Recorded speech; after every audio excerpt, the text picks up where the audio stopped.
Hallo und herzlich willkommen. Du hörst «Hören, lesen, laufen» mit mir, der Naira. Ich bin deine Schweizerdeutschlehrerin und bei mir lernst du Schweizerdeutsch für deinen Alltag. Falls du es noch nicht weisst, bei «Hören, lesen, laufen» da hören wir zusammen eine Geschichte auf Schweizerdeutsch und besprechen die anschliessend. So, jetzt wechsle ich auf Hochdeutsch für einen kleinen Moment. Falls du es noch nicht weißt, bei «Hören, lesen, laufen» hörst du eine kleine Geschichte auf Schweizerdeutsch.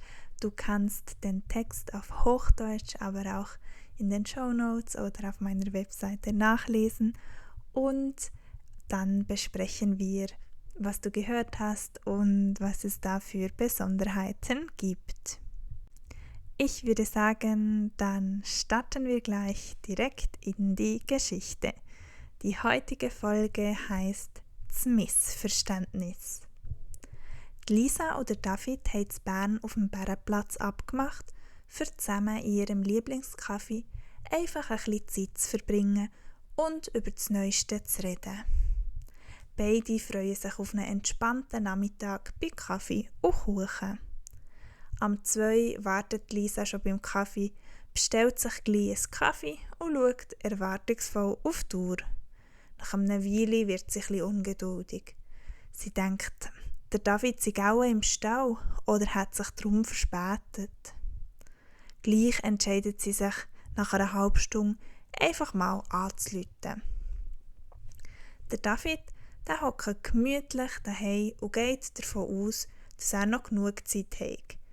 Er wird überrascht, als sein Telefon läutet. Lisa erklärt die Situation und beide lachen über das Missverständnis. Der David entschuldigt sich für das Durcheinander und verspricht, so schnell wie möglich zum Kaffee zu kommen. Er wohnt ja zum Glück nicht weit weg. Wo der David schlussendlich ankommt, ist Lisa froh und freut sich, dass das Missverständnis nur zu einer kurzen Verspätung geführt hat. Sie ist nämlich nur noch für ein paar Stunden zu Bern. Am 5 Uhr geht ihr Zug für zurück auf Berlin, in ihre Heimat. Die beiden hocken sich, bestellen ihre Lieblingssnacks und geniessen die restliche Zeit.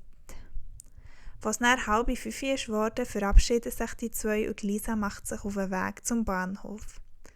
«Weisst du, was durchgeht?» fragt der David. Die Lisa lacht. «Ich bin nicht das erste Mal in Bern.» Der David lacht und nickt. «Darf ich dich aber gleich begleiten?» «Natürlich», grinset Lisa. Beide freuen sich schon auf Januar. Dann macht der David nämlich eine Reise auf Berlin und das nächste Treffen zwischen den zwei ist schon geplant. So, das war die kurze Geschichte über das Missverständnis über die Zeit zwischen Lisa und David. Das kennen wir sicher alle, oder jedenfalls ich kenne das gut, dass es da ab und zu Missverständnissen kommt. Oder eine Person hat einfach vergessen, welche Zeit oder welche Uhrzeit ausgemacht worden war. Starten wir doch gleich mit ein bisschen Wortschatz aus dieser Folge, der dir vielleicht neu ist. In dieser kurzen Geschichte habe ich das Wort «Aua» verwendet. «Aua» ist sehr bernerisch, das wird nur im Berndeutschen verwendet und hat ganz viele verschiedene Bedeutungen. Hier in meinem Kontext heißt es «vielleicht». Sie denkt, der David sei auch im Stau und habe sich darum verspätet. Sie denkt, David sei vielleicht oder wahrscheinlich im Stau und habe sich deshalb verspätet. Aua kann aber auch ganz andere Bedeutungen haben. Zum Beispiel kann es auch als sicher nicht verwendet werden. Zum Beispiel, wenn jemand sagt, ich werde morgen einen Marathon laufen, dann kannst du sagen, aua, wenn du das nicht glaubst und ausdrücken willst. Sicher nicht. Es kann aber auch fragend als wirklich verwendet werden, also um Bestätigung einzufordern. Zum Beispiel, ich habe gerade meinen Bachelorabschluss gemacht. Ich habe gerade meinen Bachelorabschluss gemacht. Aua, wirklich. ein anerkennendes Fragen. Dann haben wir das Kaffee, das ist der Kaffee, aber wir haben auch das Kaffee oder das Kaffee, das wäre das Kaffee. Dann haben wir anrufen. Anrufen bedeutet so viel wie anrufen. Und hier ist es ganz wichtig zu wissen, dass wir auf Schweizerdeutsch jemandem anrufen, hier also den Dativ verwenden, anders als im Hochdeutschen, wo der Akkusativ verwendet wird. Ich rufe jemanden an, aber ich rufe jemandem an. Apropos Lüte, dieses Wort verwenden wir auch in einem zweiten Satz. Das Telefon läutet, das bedeutet so viel wie das Telefon klingelt. Klingeln wird auf Schweizerdeutsch übersetzt mit Lüte. Auch an der Tür, wenn du jemanden besuchen möchtest, dann klingelst du nicht an der Tür, sondern du lütisch an der Tür. Ein weiteres Wort ist hocke. Hocke, das ist das Verb für sitzen auf Schweizerdeutsch und auch ganz wichtig, um Verwirrungen zu vermeiden, denn Schweizerdeutsch bedeutet dann auf Hochdeutsch. Also denn auf Schweizerdeutsch ist eine Zeitangabe, zum Beispiel am 2 dann fährt der Zug los, während denn auf Hochdeutsch ja ein Konnektor ist. Denn auf Schweizerdeutsch bedeutet dann auf Hochdeutsch. Wenn du die Bedeutung von denn, also als Konnektor, auf Schweizerdeutsch übersetzen möchtest, dann musst du auch will brauchen, also eigentlich die direkte Übersetzung von weil. Eine direkte Übersetzung von denn als Konnektor gibt es hier nicht. Eine weitere sprachliche Besonderheit, die im Text häufig vorgekommen ist für als Ersatz für zu. Im Hochdeutschen verwenden wir, um Ziele oder Absichten zu beschreiben, oft zu. Zum Beispiel, sie haben sich verabredet, um gemeinsam einen Kaffee zu trinken. Auf Schweizerdeutsch existiert das nicht. Wir verwenden für. Es heißt also dann, sie haben sich verabredet, für zusammen einen Kaffee zu trinken. Für z. Also das wird ersetzt durch für und zu wird dann verkürzt zu z. Ein anderes Beispiel. Ich lerne Schweizerdeutsch, um mich mit meinen Freunden zu verständigen.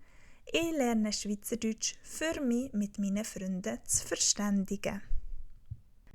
Übrigens, wie du ja sicher schon weißt, gibt es auf Schweizerdeutsch keine Rechtschreibung. Es ist nicht fix, wie ein Wort geschrieben werden muss.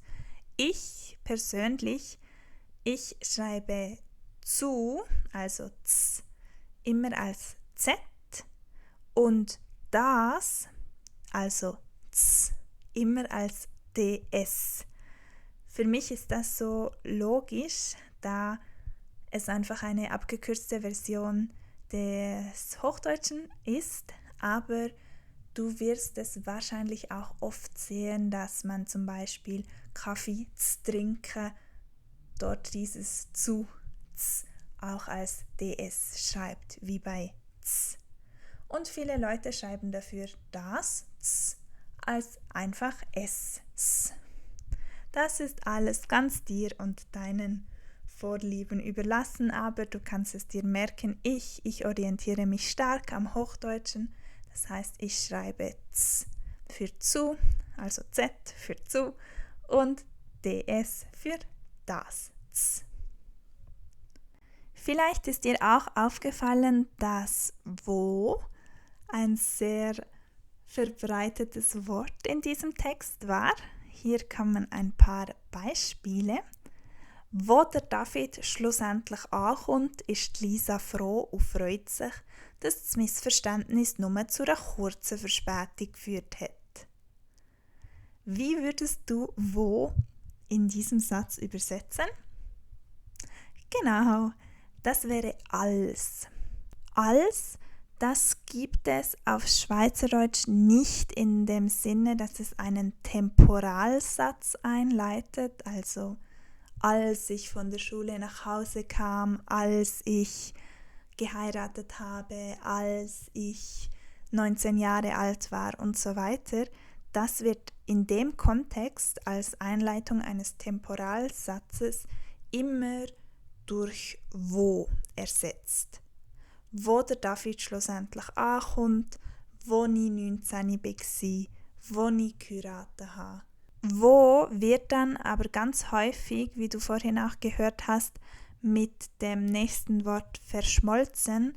Wo nie, das bedeutet wo ich, also als ich. Oder auch ein Satz aus dem Text, wo's nach 4:30 ist geworden, verabschieden sich die zwei und Lisa macht sich auf den Weg.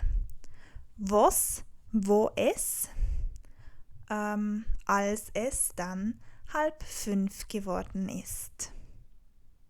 Übrigens, apropos wo und wo nie, vielleicht kennt ihr das Lied Indianer von Gölle, einem Schweizer Musiker. Das startet mit dem Text, wo ich noch Liebe war und ich noch Träume hatte. Also als ich noch klein war und ich noch Träume hatte. Da habe ich geträumt, wenn ich mal gross bin, dann gehe ich auf Amerika. Was das bedeutet, das könnt ihr euch ja wohl denken. Hört unbedingt mal in das Lied rein, es ist echt schön und ein richtiger Ohrwurm. Spannend finde ich auch, dass es auf Schweizerdeutsch viel so ist, dass ein Satz ganz anders formuliert wird als auch auf Hochdeutsch. David fragt zum Beispiel, weisst was durchgeht?